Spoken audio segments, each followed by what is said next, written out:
तो उत्तर मध्य प्रदेश में आज का हमारा सवाल यह है कि पेट्रोल और डीजल के बढ़ते दाम से जनता को कोई बचाएगा या बस राजनीति होती रहेगी। प्रोफेसर एम के अग्रवाल साहब, राजनीति की बातें बहुत होती हैं, लेकिन अर्थशास्त्र को अगर हम देखें तो आपको क्या तरीका लगता है, इस महंगाई से राहत कैसे मिलेगी? क्योंकि सरकार तो मूड में लग नहीं रही। सरकार तो ये आशा कर रही है, जैसा कि सोनकर जी ने कहा, कि विपक्ष शायद जीएसटी काउंसिल में लिख के दे, तब सोचा जाएगा। आगे चालू है। देखिए, जहाँ तक जीएसटी की बात है, कोई पार्टी नहीं चाहती दो आइटम कभी जीएसटी में आए। एक आप शराब को ले लीजिए, पेट्रोलियम प्रोडक्ट को लीजिए, तो वो वाला तो मुद्दा छोड़ ही दीजिए। कोई पार्टी कहे आज के दिन, क्योंकि राज्यों की सरकार उसी पर निर्भर कर रही हैं। केंद्र सरकार का भी राजस्व का बहुत बड़ा स्रोत है, तो वो तो होने वाला नहीं है अवधेश जी। लेकिन हाँ, जो तात्कालिक फौरी राहत दे सकती है, मुझे लगता है केंद्र सरकार को जो एक्साइज ड्यूटी बढ़ाई है उसको थोड़ा सा विड्रॉ करना होगा।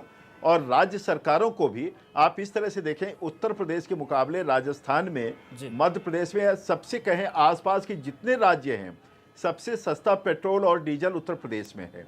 आपने खुद ही दिखाया, राजस्थान में उत्तर प्रदेश के मुकाबले 8-10 रुपए ज़्यादा वैट लग रहा है। तो राज्य सरकारों को अपने वैट को कम करना होगा।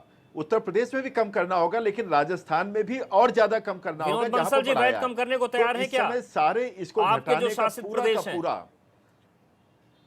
ये केंद्र सरकार और राज्य सरकारों के हाथ में है। विनोद बंसल जी, आप अपने शासित राज्यों में कम करेंगे एक्साइज और वैट? माफ कीजिएगा, वैट।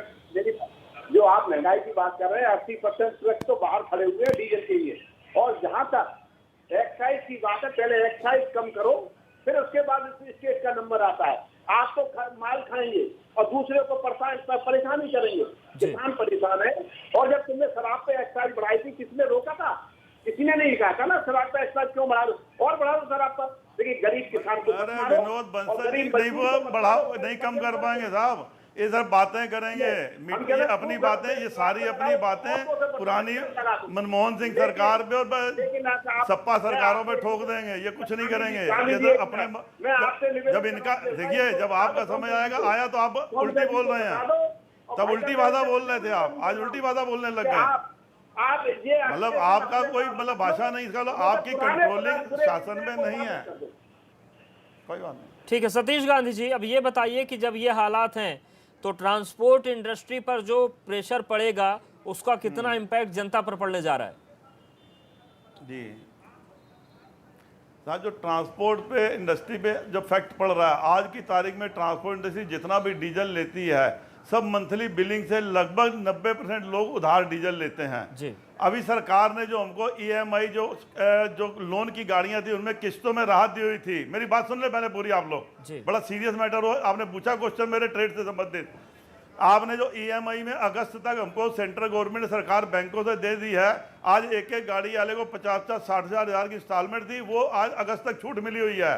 वो पैसा उसकी जेब से नहीं जा रहा है, इसलिए उसको महसूस नहीं हो रहा।